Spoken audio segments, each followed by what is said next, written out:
Hi hello friends అందరికీ నమస్కారం. ఈరోజు ఈ వీడియోలో మన తెలంగాణ రాష్ట్ర వ్యాప్తంగా ఉన్నటువంటి ఆసరా పెన్షన్ల గురించి ఒక ముఖ్యమైన అప్డేటు తెలుసుకోబోతున్నాం. ముఖ్యంగా ఈ నవంబర్ నెలలోనే పెన్షన్లను పంపిణీ చేయబోతున్నారు. సో అప్డేట్ ఏంటి? సో దానికి సంబంధించిన పూర్తి ఇన్ఫర్మేషన్ ఈ వీడియోలో తెలుసుకుందాం. వీడియోని ఎక్కడ కూడా స్కిప్ చేయకండి ఫ్రెండ్స్, అండ్ చూడండి. వీడియో స్టార్ట్ చేసే ముందు మీకు ఒక small request friends.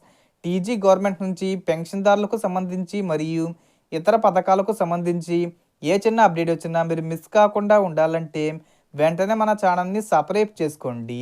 And subscribe చేసుకున్న వాళ్ళందరూ కూడా సబ్స్క్రైబ్ బటన్ పక్కన ఉన్న గంట సింబల్లో ఆల్ అని పెట్టుకోవడం మర్చిపోకండి ఫ్రెండ్స్.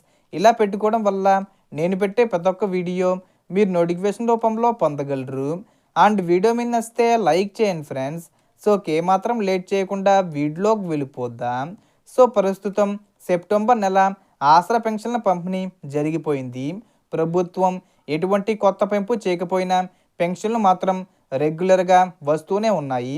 ఈసారి కూడా వృద్ధులు, వితంతువులు, ఒంటరి మహిళలకు 2016 రూపాయలు, వికలాంగులకు 4016 రూపాయలు పెన్షన్ అందించారు. చాలామంది 6000 రూపాయలు వస్తాయని భావించిన ఇప్పటికీ 4016 రూపాయలే పరిమితమైంది. పెన్షన్లు బ్యాంకు లేదా పోస్టాఫీస్ అకౌంట్లలో జమ అవుతూనే ఉన్నాయి. ప్రతి నెల పెన్షన్ అనేది ఫేస్ రికగ్నిజేషన్ లేదా వేలిముద్ర ద్వారా మీ పెన్షన్ తీసుకోవచ్చు. ఇక కొత్త పెన్షన్లకు అర్హత కలిగిన వారికి మంచి వార్త ఉంది. ప్రభుత్వం ఈ నవంబర్ నెలలో వితంతు మహిళలు మరియు వికలాంగులకు ముందుగానే అప్లై చేసుకునే అవకాశం ఇవ్వబోతుందని సమాచారం.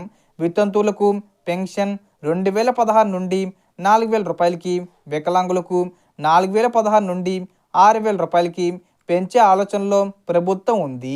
పెన్షన్కు అప్లై చేసుకోవాలంటే కొన్ని పత్రాలు తప్పనిసరి. ఆధార్ కార్డు, రేషన్ కార్డు, ఆదాయ సర్టిఫికెటు, ఓటర్ ఐడి, అలాగే వికలాంగుల పెన్షన్కు సంబంధించి సదరం సర్టిఫికెటు మరియు యూడిఐడి కార్డు అవసరం. ఇవన్నీ ముందుగానే సిద్ధంగా ఉంచుకుంటే అప్లై చేసే సమయంలో ఎటువంటి ఇబ్బంది ఉండదు. అంతేకాదు మీ ఆధార్ వివరాలు, రేషన్ కార్డు, ఎన్పిసి లింక్ ఉన్న పోస్టాఫీస్ అకౌంట్ కూడా అప్డేట్ చేసుకోవాలి. అప్పుడు పెన్షను నేరుగా మీ బ్యాంక్ అకౌంట్లోకి జమ అవుతుంది. రాష్ట్ర ప్రభుత్వం ఈ నెలలోనే ఆసరా పెన్షన్ల పెంపుపై అధికారిక ప్రకటన చేయబోతుందని సమాచారం వస్తుంది. కాబట్టి ప్రతి ఒక్కరూ రెడీగా ఉండండి. మీ పత్రాలు సిద్ధం చేసుకోండి. సో దీనికి సంబంధించి ఏ చిన్న ఇన్ఫర్మేషన్ వచ్చినా నేను వీడియో చేసి పోస్ట్ చేస్తాను. ఆ యొక్క అప్డేట్స్ మీరు మిస్ కాకుండా ఉండాలంటే వెంటనే మన ఛానల్ని సబ్స్క్రైబ్ చేసుకోండి. సో టోటల్ ఇన్ఫర్మేషన్ ఇది ఫ్రెండ్స్. మీకు ఈ వీడియో నచ్చితే లైక్ చేయండి, షేర్ చేయండి అండ్ సబ్స్క్రైబ్ చేసుకోండి. Thanks for watching.